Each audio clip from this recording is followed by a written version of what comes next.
Paper was like gold in medieval times.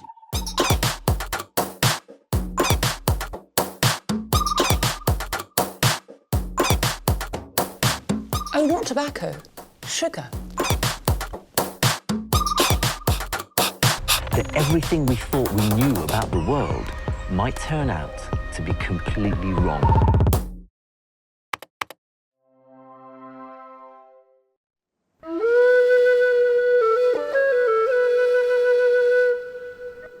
This is the Valley, a vanished world from a forgotten time. Here on the Welsh borders lies a remarkable farm, one that is trapped in time, being restored to how it would have been in the reign of James I, the year 1620. Here a unique project is about to take place. 5 hand-picked experts are going to run it as it would have been 400 years ago. Working without any modern conveniences, they'll be toiling to make the farm work for a full calendar year. Over the next 12 episodes, we'll be following our team through the months and seasons, from the warmth of summer to the dark depths of winter, as they turn the clock back to rediscover a way of life from an age gone by.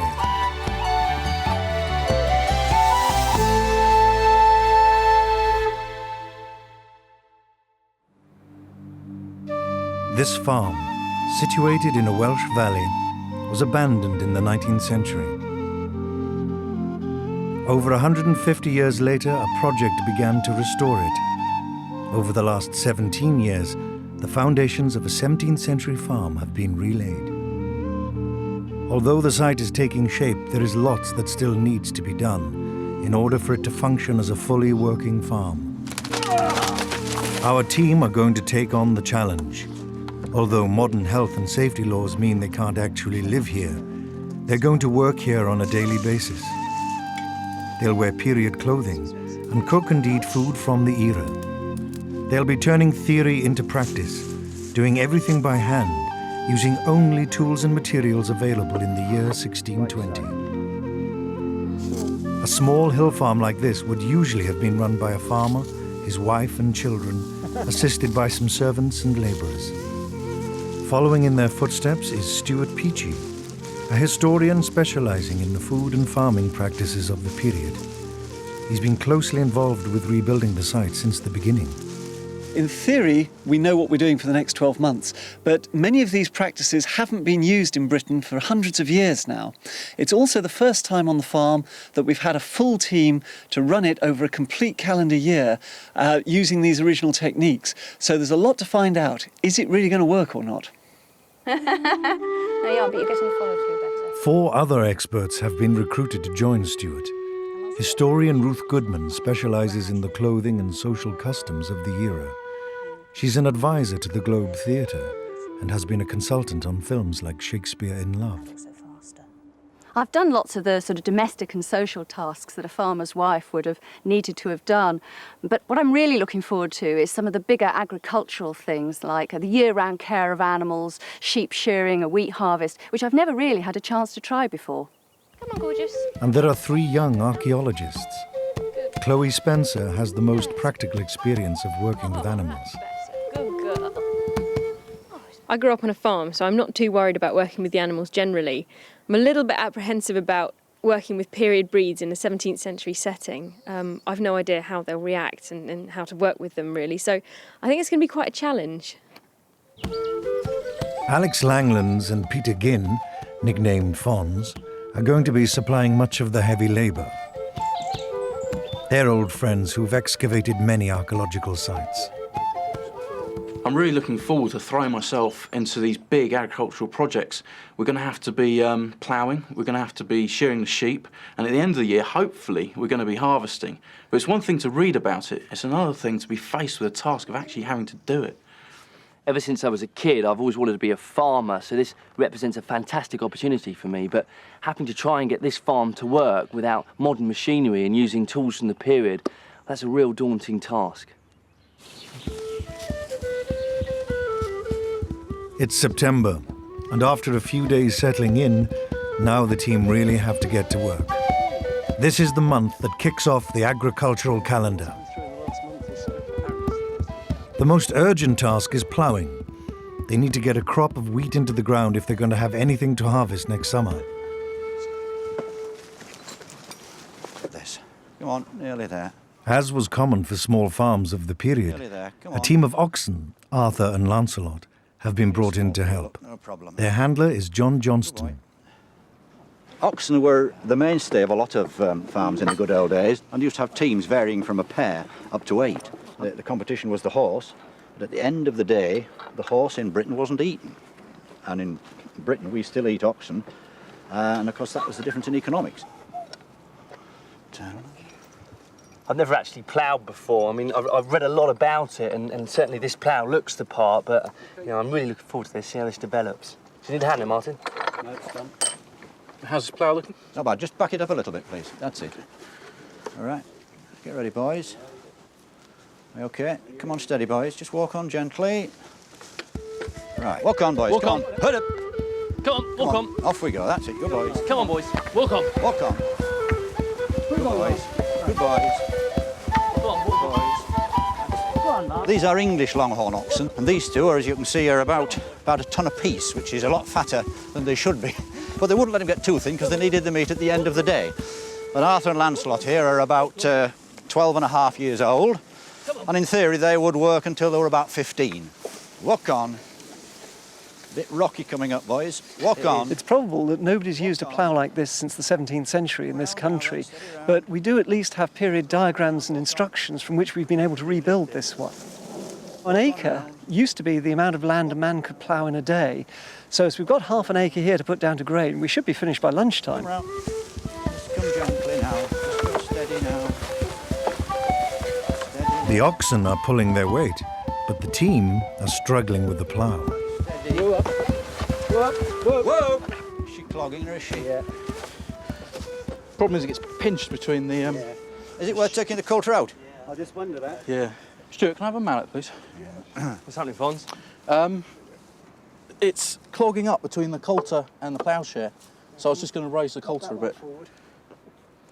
The coulter, the metal pin, that's supposed to actually do the cutting, and the share, well, that divides the earth. But what we're finding is that between the coulter and the share is we're picking up loads of stubble, and that's just blunting the share, so it's not going anywhere. So what we're going to try first is to remove the coulter out of the equation and just see if the share is enough to cut. Whoa. Whoa. Indoors, in the well house, Ruth and Chloe have to master one of the most essential tasks of a 17th century farmer's wife, baking bread. First step is lighting the bread oven. Like most bread ovens 400 years ago, you actually light a fire inside the oven. And then, as it burns, it heats the stones or bricks around the space. And then you can take the fire out, and it'll be the hot stones themselves that do the cooking. Because these are such fine twigs, they're all this waste material, they're really actually springy and difficult to get into the oven. Are we full? Oh, excellent. Yeah.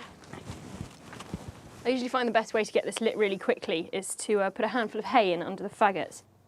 We're aiming for a temperature to cook bread.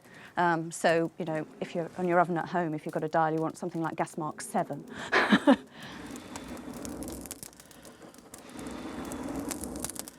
Walk on. Come on, boys. Well, that's the business. Excellent. Good boys. Good boys. Good boys. Ah! OK, so we're not gathering clag anymore, so we're good. That's been the problem then, I think, isn't it? We're starting to get into the ground at last here, but it's not perfect yet. It should be turning a nice sod on one side only, but at the moment it's just scratching a groove across the ground. But it's progress. All right. Okay. While the bread oven warms up, Ruth and Chloe can get on with making up the dough.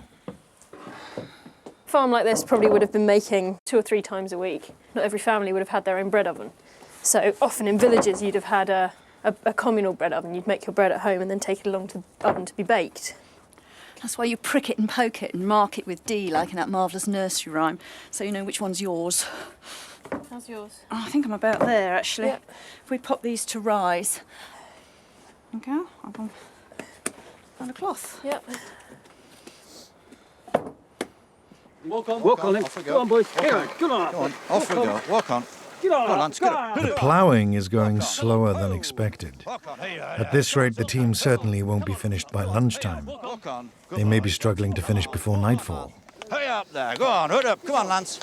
You're lagging again, aren't you, old boy? Come on. Come around, boys. That's it. Round, Good you want to boys. get this in position, yeah. Good boys. Walk Using on. a plough is all about technique. Walk on. As well as maintaining a straight line, they have to make sure the plough drives deep into the soil. Come on, that's Come on, it. Lancelot. Walk on. Go on, Lance. I'm doing a wee bit of plough surfing here because I'm adding extra weight because the ploughshare kept bouncing out. But now the two of us putting the weight on it means it's biting and we're getting some pretty good furrows, pretty deep. They look like modern plough furrows. Steady, Arthur, steady. Come on, boys. Walk on. Come on, Lancelot. Good boys. OK, we're coming to turn round. Right, jack out. Whoa.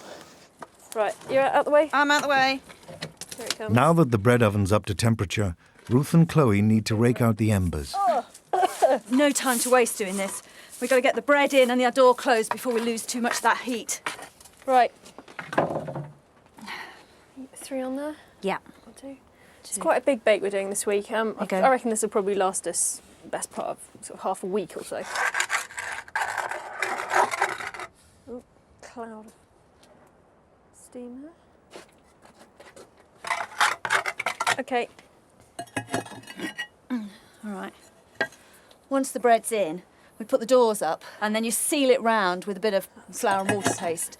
In comparison to a modern oven, it's an awful lot of faff and work. However, the cooking times are fairly similar to a modern oven, and you get a lot of useful cooking heat out of one burn. The heat is in the stones, and gradually that temperature's coming down. So as long as you've got the food lined up in the right sort of order, you can bake a series of things from one burn.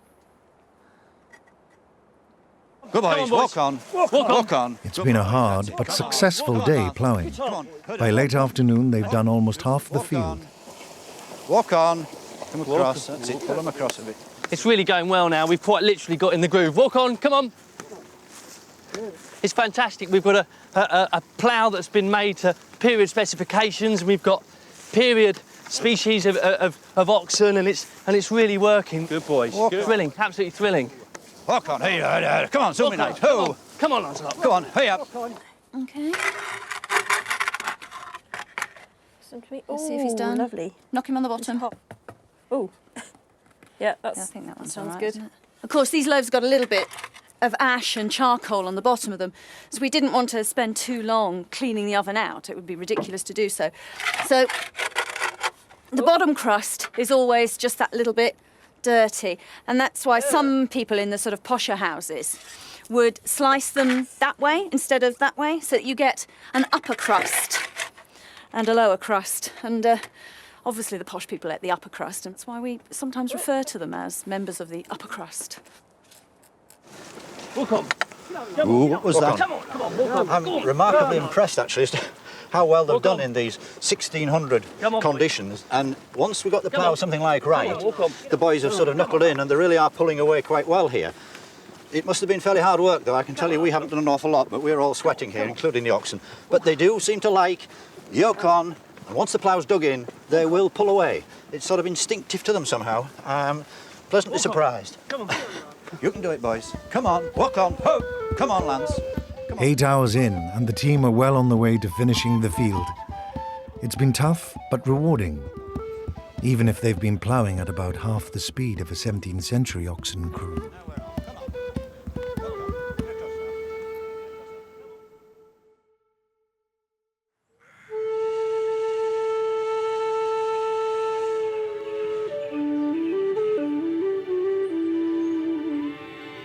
A new morning in the valley. Time for the team to don their specially made period clothes. For Ruth, that means fighting her way into a corset. The palaver. This one is stiffened with wood down the centre. That's this bit here. It's just it's a bit like a wooden ruler. And then the rest of it is stiffened with bents, which are just sort of reeds. Sometimes these were like removable, and they were carved with sort of, because it's next to your heart, with sort of love things. It might be something that a sweetheart would give you. And there is one really nice little one that survives, that's got written down it, to my dear sister, and don't break this one. So hot, don't they? A lot of hot day in this beach. Like labourers of the time, Alex and Fons are kitted out in woolen breeches. We're just getting used to the breeches now. Although I'm finding mine a little hot, to be honest. They're linen lined and then made of wool, so in this warm September I find it does get a little bit sweaty in there. It's a little bit strange wearing half-length trousers the whole time. But if they're full length, you rarely wash woolens and they just get covered in dirt. Yeah, so they do have their plus Yeah, points. socks and shoes just easier to wash. You can just take them off and bang, it's done.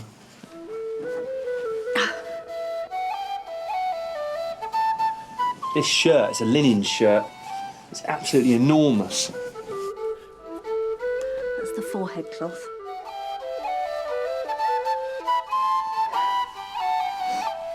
It's always the first workout of the day, trying to get into one's doublet. It's a bit of a palaver getting dressed.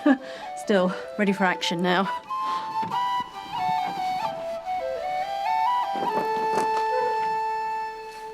One of Chloe's daily tasks is mucking out the farm's period porkers.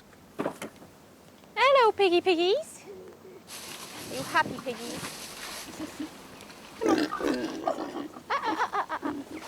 Come on, out of the way.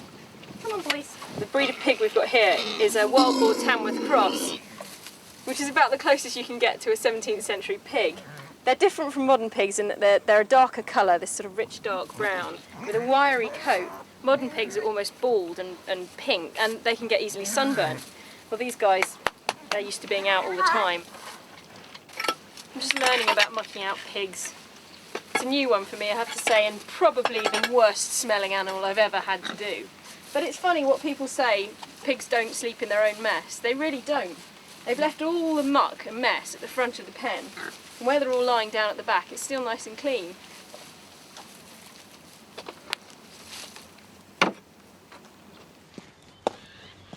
September would have been the time to bring in the first of the apple harvest.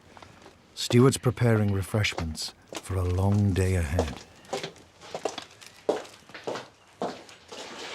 This farmhouse began life as a medieval longhouse. So originally you'd have had cattle at that end and the residents living cheek by jowl with them down here. But like many English farmhouses, it was upgraded in late Tudor times so that instead of the cowshed, you now had a grain barn at the end and you no longer had the waft of excrement around you as you were sitting in your living quarters. The very hub of the farmhouse was the hall, and that in turn centred around the great fireplace.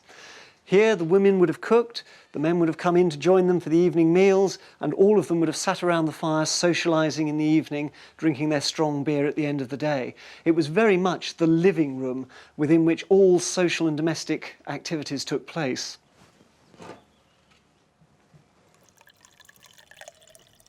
To help bring in the apples, Chloe is going to press the valley's workhorse into service. This is Blackthorn. She's an ex-pit pony. She's actually a fell horse, which is not local, it's from up in Yorkshire. Short, stubby legs, which is ideally suited to this kind of work. Stand. I've only known Blackthorn a short while, and I can see already she's got a hell of a temper on her. She's been dancing around on the end of this rope, so I think we're going to have a bit of a problem on our hands there. Not only is it going to be a challenge getting her fit again, but also getting the boys working with her.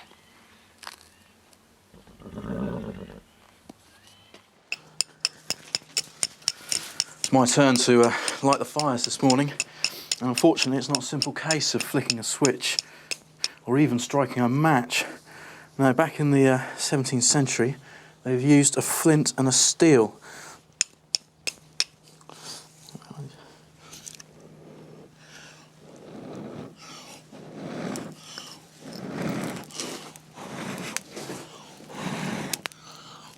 Doesn't always work that quickly.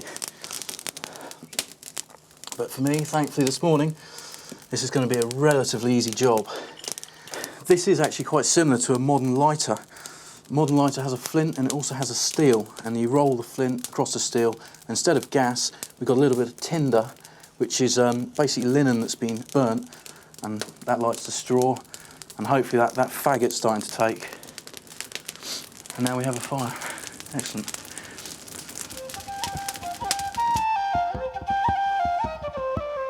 Autumn was a crucial time for bringing in fruit crops such as apples. They'd be carefully stored to provide an extra food supply for the winter ahead. We can tell they're ripe. Partly this tree's got quite a few that are already rotten on it. It's a characteristic of the Cornish aromatic. We've got quite a few windfalls on the ground, and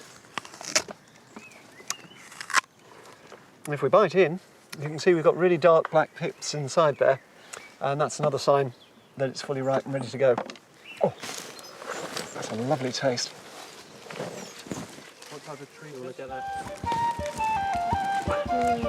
Even with Blackthorn's help, it's going to take several trips to the orchards to bring in all the apples.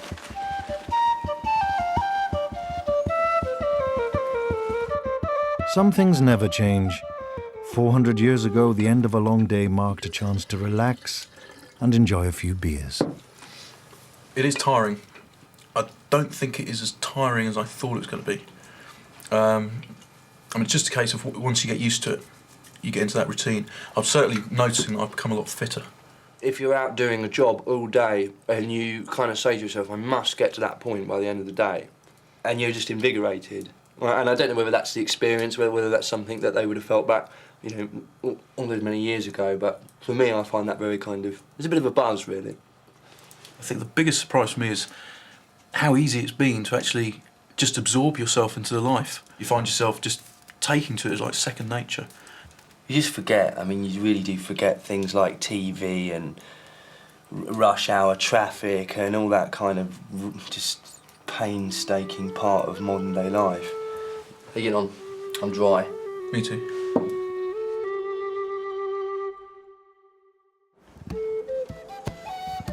A fresh day on the farm means Alex and Stuart can start sowing the freshly ploughed fields with wheat. It's their main crop. They need to make sure it's well established before the winter frosts come. What we're doing at the moment is broadcasting the seed, throwing it evenly right across the field here. And the trick and skill for the farmer on this is to get an even cover. Otherwise, you're going to waste a lot of your seed corn.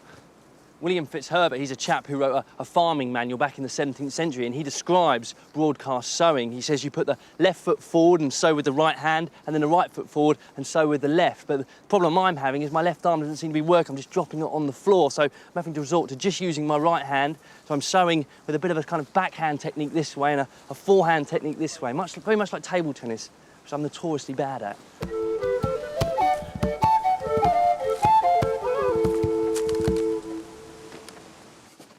Pigeon was a common farm dish in September. With fields freshly sown, rather than let pigeons eat the seed, farmers ate the pigeons. And unfortunately, they don't come oven ready. So I've got the job of plucking them and then gutting them. This is remarkably easy. The feathers just are peeling away from the skin. I've only been here for, 3 weeks? And already I'm getting a very good idea of what it must have been like to be living back in the 17th century. Just the fact that you can't come in from the fields and slam something in the oven. You've actually got to pluck your birds, you've got to knead and bake your bread. Everything just takes so much time. Oh! It's hung up beautifully. There she goes. Stuart and Alex are going to use a hawthorn branch to make a rustic harrow to rake over their newly sown wheat seed.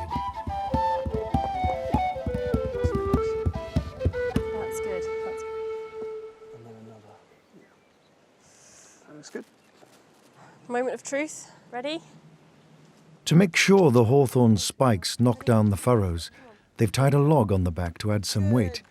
It's the first real test for Blackthorn. What a good mare. Oh, you know what you're doing, don't you? Come on, walk on.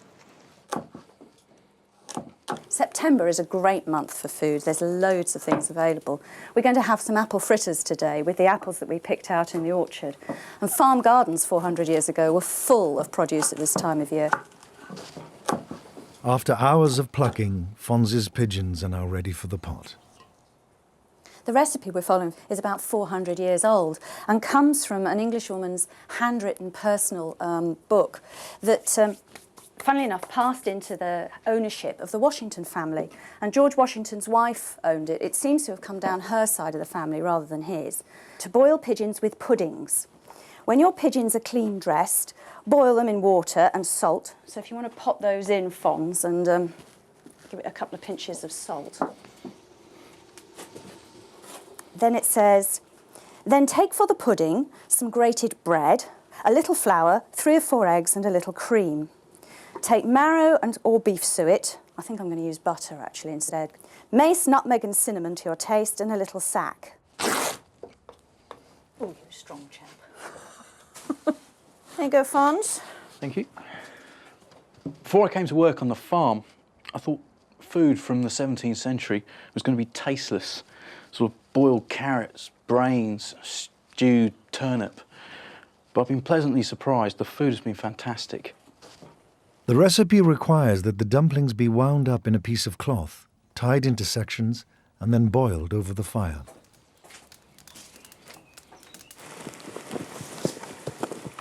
The rustic harrow they're using is based on one depicted in a period illustration.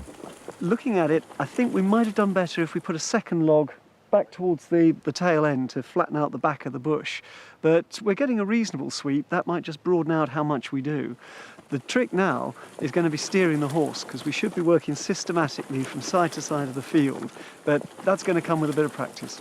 Puppy! I can't get to walk in a straight line, Chloe. Hang on. Take her. We're using another recipe out of this book entitled To Stew a Dish of Mushrooms. They're a marvellous free food at this time of year, mushrooms, although quite a lot of people in the 17th century were very suspicious of fungi in general. On the other hand, some people thought that they were an aphrodisiac, so... Good girl. A couple of hours in, and they're slowly getting to grips with harrowing. It needs doing quickly to prevent any birds scoffing their seed. Use your elbow, put your elbow against her shoulder and keep leading. She needs to do that to get the momentum up. I don't have any experience of this, so it's a bit of a learning curve, very steep learning curve for me. But it seems to be working okay. She's not too bothered by it. And Alex is doing really well.